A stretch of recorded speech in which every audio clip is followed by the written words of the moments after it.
What's up, y'all? It's the Chestnut. I'm just gonna cover this game that I played the other day that I found to be a little bit instructive.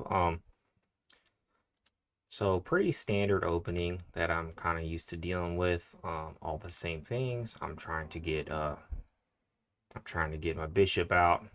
Gonna throw the pawn behind it. Typically, what I play. I don't know how in the theory it is. That's not as important for the game. How it ends up going. So right there, sometimes I get a little lost in these positions where I'm thinking, how should I develop? I don't really want to castle yet because, there's no threats on my king. Nothing really is going on. So when he throws the bishop up to trade, I feel like it's all right. I wouldn't call it an excellent move like the engine says. I just feel like it's all right. Kind of, allows his queen to get out there. So as far as development goes, I don't feel like I'm any more developed at this point.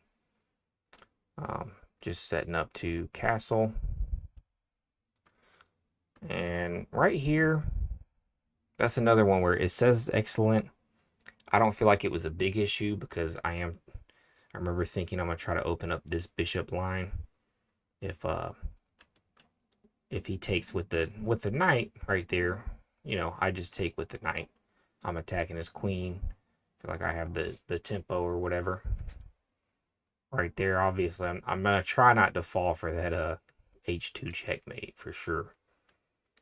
So attacking his rook, and this is kind of a cool weird scenario I got in where, I could just pull my bishop back, but I decide to try to push his queen back. It's saying it's a mistake, probably is a mistake. Um, I just thought it was kind of interesting that after I push his queen back, I can put a defender on it. So, yeah, I thought that was interesting. Was it a good tactic or anything? No. But maybe in a different scenario it could have been. So I'm at least seeing whatever that would be called, a distraction, I guess. So right here, I don't like looking back at it. I'm a point ahead right now, and this makes us even.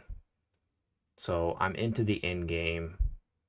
I would favor myself, but he has knights, so it's kind of complicated. But his knights are doing like jack shit, like what is that knight gonna do, really?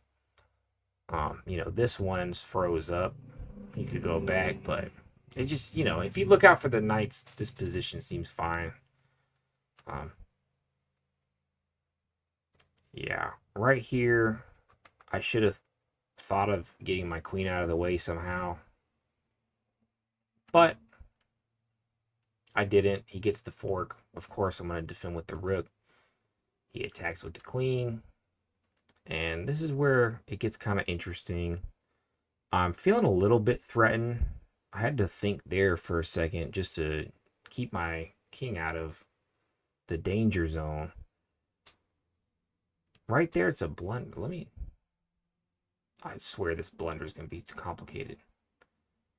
So wait, D1.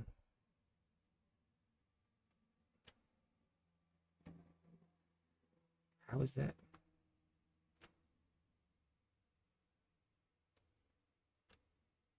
Yeah, I don't really see how that's like a big blunder. I mean, he could just not sack the he can just not sack the knight. So again, I'm disagreeing with the engine.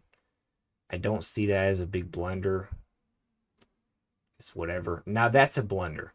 See, this is calling it a miss, but the last one was a blunder.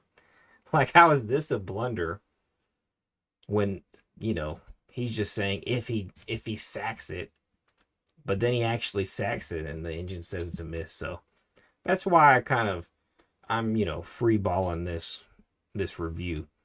So right here, I'm super happy with this position because I know I can start taking taking pawns. I have the check mate if he doesn't, move, so he can't really attack right there.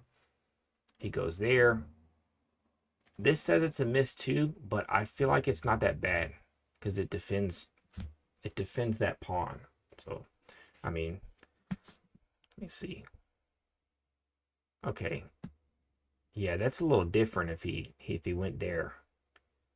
But I don't know. I don't like to look at engine lines that go 4 moves deep at my level because I'm 1200. So it's like, yeah, I doubt these other 1200s are going to play the best moves ever. But I felt like this was a solid move for me. And right here, I remember thinking, clearly we're going into the end game, but I'm totally winning it. I'm 3 pawns up, and I feel like at this point there's no way he's going to be able to defend my pawns. So about every move from here, I get pretty comfortable with exchanging anything. So right there, obviously, I'm offering the queen trade. There's just nothing pretty to be done here. Oh, that is forced. I didn't even realize that was forced. I wonder if there's a way he could have did that better. See, that says it's excellent, but then, we trade down. We're in the end game. And this is why I wanted to make the video. When you're in an end game and you have something you really don't want to happen, make sure that you don't blunder the move. So for this position, he's checking me. Doesn't seem like a big deal. But right there, he makes the grave mistake of leaving me a check that forces the queen trade. So I check, and no matter what he does, I'm going to trade the queens, and it's going to work out for me because, what is he? This pawn structure is pretty solid.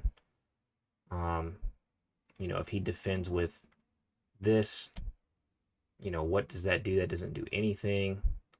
And then it's just like an easy end game to win. I would think at least because he's not going to get his pawns anywhere faster than I can get my pawn up. So that is how the game ended. He took the trade there, which I almost feel like maybe pushing a pawn's better because there's at least a chance that, while I'm distracted, maybe he can get his pawns moving. But either way, at this point, the game's pretty much over. And why did I get a rook there?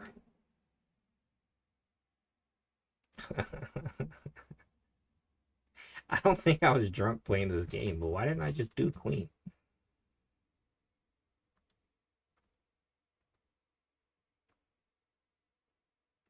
I'm I'm very lost.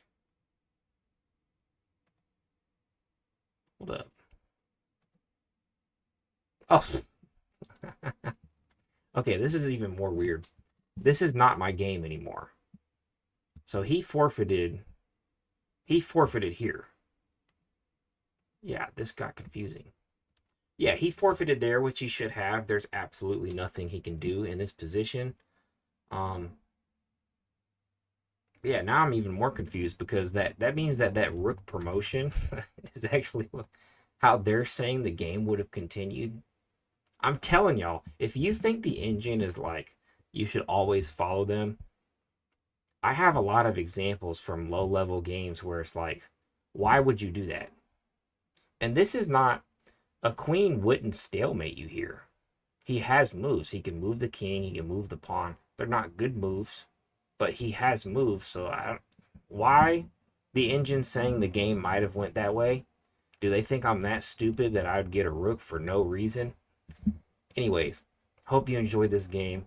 I thought it was an interesting one. It kind of reminds you in the end game, think about what you want to happen and try to prevent the opponent from what they want to happen. So at the end, I wanted the queen trade. It definitely benefits me, and he doesn't want the queen trade, so he should be fighting tooth and nail to not get it. So yeah, hope you enjoyed.